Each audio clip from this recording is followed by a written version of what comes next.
Right to use the public roads. It was Justice Tolman of the Supreme Court of the State of Washington. Justice Tolman stated, complete freedom of the highways is so old and well established a blessing that we have forgotten the days of the robber barons and toll roads, and yet, under an act like this, arbitrarily administered, the highways may be completely monopolized. If, through lack of interest, the people submit, then they may look to see the most sacred of their liberties taken from them one by more or less rapid encroachment. Robertson V.S. Department of Public Works, 180-133, 147. The words of Justice Tolman ring most prophetically in the ears of citizens throughout the country today, as the use of the public roads has been monopolized by the very entity which has been empowered to stand guard over our freedoms, i.e., that of state government. The natural right. The most sacred of liberties, of which Justice Tolman spoke, was personal liberty.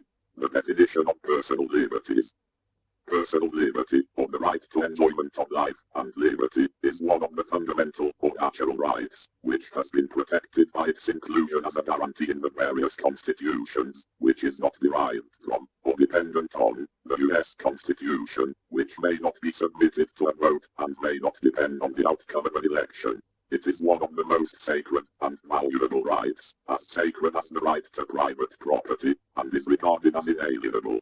16 CJS, Constitutional Law, Sect. 202, p.987. This concept is further amplified by the definition of personal liberty.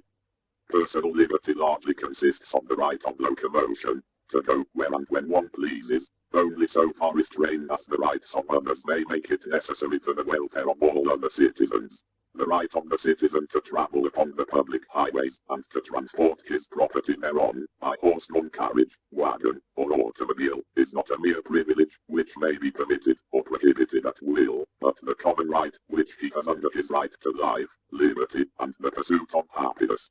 Under this constitutional guarantee one may, therefore, under normal conditions, travel at his inclination along the public highways or in public places, and while conducting himself in an orderly and decent manner, neither interfering with nor disturbing another's rights, he will be protected, not only in his person, but in his safe conduct. Roman 2 and J. First Constitutional Law, Sect. 329, p.1135. And further, personal liberty consists of the power of locomotion, of changing situations, of removing one's person to whatever place one's inclination may direct, without imprisonment or restraint unless by due process of law.